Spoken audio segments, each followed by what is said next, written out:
ono musirusiru desizidi oti ono Ssekikubo mutamivu atamira obutamiza awunya ku mulimu gwa mukazi omubbi w'amataka ate ali ku kisa kya Mukama mwamulebe mu parliament nga yasama bwasami kisa kya Mukama asanyu okukwatibwa nga nkwatanga ne yembize kubi abantu ne batuusa ku mbale Ssekikubo abantu bakubi balemazza eyembwa ya katikapere alemaza abantu ababyeko amataka abanako abatoteko bakabasajja bajja mayumba ayasama bwasami ku furu ya parliament nebyayasama tabinaako bukakafu Ssekikubo asaidde okuleeta ebbaluwa gye nakola. That is idiot. And I don't want to listen to that idiot.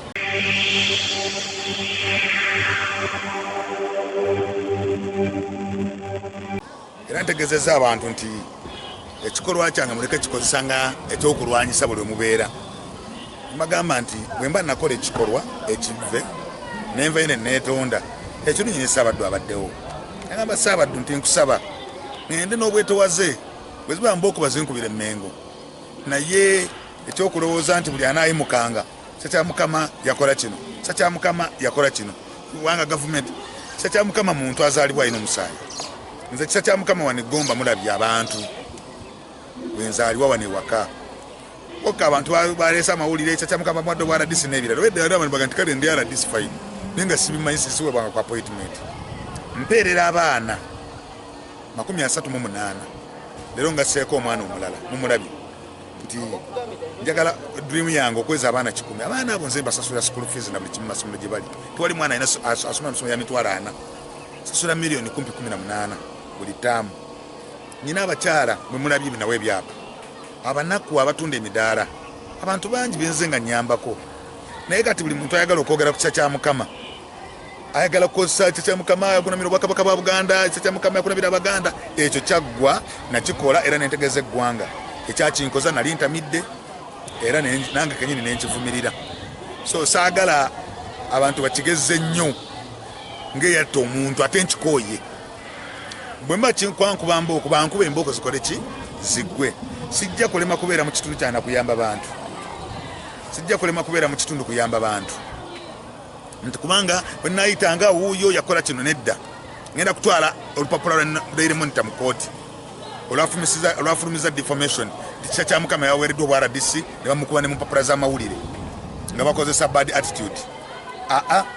Ekitongole kya Daily Monitor ngenda kitwala mu kooti, Radio Simba ngenda kitwala mu kooti, erina okuleeta proof nti ddala kisa kya Mukama bamuwadde ekikuwanga ekyankubiddwako bagambye omukunami bamuwadde obwa RDC. Ekyo kabonero akalaga nti insult. If I insulted the other Ugandan people of Uganda, then they have also insulted me. Because that's because of false information. Because ate ekyo tebayina bukakafu bulaga okujjako nga alese barua president ya signinga nange gye naddamu nga nzikiriza omulimu. Watali ekyo abadde Daily Monitor ngenda batwala mu kooti, abasimba ngenda batwala mu kooti. Era baloya bange bawandikidde UCC okuwalaga nti UCC erina okutuwa obutambi obwo ne Daily Monitor okujiwa ennaku 30 okwetonda n'okunsasula milioni 3. Gundi bwenegaana okunsasula ngitwala mu kooti okumpa ddameza milioni 10 n'okola public apology. Okubanga bawadde omuntu omulimu olina okuba n'obukakafu. Kyekyaleetedde ne leader of opposition okunjogerako furu ya parliament. Kituufu ekikola kye nakola sikyegaana ne nakyetonda emyaka 2. Leader of opposition yali luddawa, UCC yali luddawa, NBS yali luddawa, yani yawaaba anugo batawa kuwuliriza yagenda mu kooti negana omuwuliza teri yavayo kuwaaba. So kati nze nsiwuliranga Bwakabaka bwa Buganda nga bugamba kino na kino na kino.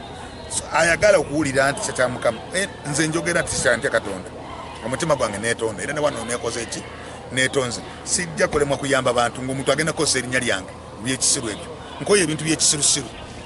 Ono musirusiru desizidi oti ono Ssekikubo mutamiivu atamira obutamiiza awunya ku mulimu gwa mukazi omubbi w'amataka ate ali ku kisa kya Mukama mwamulebe mu parliament nga yasama bwasami kisa kya Mukama asanyu okukwatibwa nga nkwatanga ne yembize kubi abantu ne batuusa ku mbale Ssekikubo abantu bakubi balemazza eyembwa ya katikapere alemazza abantu ababyeko amataka abanako abatoteko bakabasajja bajja mayumba ayasama bwasami ku furu ya parliament nebyayasama tabinaako bukakafu Ssekikubo asaidde okuleeta ebbaluwa gye nakola. That is idiot, and I don't want to listen to that idiot. If the president trusted me to give me a position, it is his right and it is my mandate. If they want, they go to court. If they want, they go to court. Court is open for everyone. But I don't want to shout their mouth. No la chitambo nange chefukidde kyasamira mukunze. Ssekikubo tanja samira. Please, I will deal with it. If the president trusted me to give me a position, it is his right and it is my mandate. If they want, they go to court. If they want, they go to court. Court is open for everyone. But I don't want to shout their mouth. No la chitambula nge chefukidde kyasamira mukunze. Sechikuba tanja samira. Please, I will deal with everyone. Jagala kwebaza Speaker of Parliament. Yakutte ensonga eno ng'omuntu omukulu. Kubanga okwogera vabu ngoyono n'ennya ly'omuntu. Bambwadde obwala DC balina proof. Speaker of Parliament njagala kwebaza. Eno Parliament wagiraze nti oli mukazi. Watutte references zonna bwe zitambula, amateeka ne gatambula, n'okwasa ensonga eyo nga balina okukola ki? Kubanga ne towedde Speaker ng'ayogera ku nze. Era yantadde mu close. Kubanga ye talina bukakafu. Yabasinza amagezi. Sijja kuliza batamiivu. Ssekikuba gy'atamidde mu Parliament ayasaamira awuzawo nze kya Mukama. Nze sina gute era mwe bannamawulire. Njagala kwebaza TV. Zonna ezitaasobodde kukola show yange. Kubanga bonna nali nja bashowinga. Sijja kunenya NBS. NBS yasinzidde ku byani? Ku byaba Parliament. Ate dairemu nti ebifulumya Parliament ndabyogerako.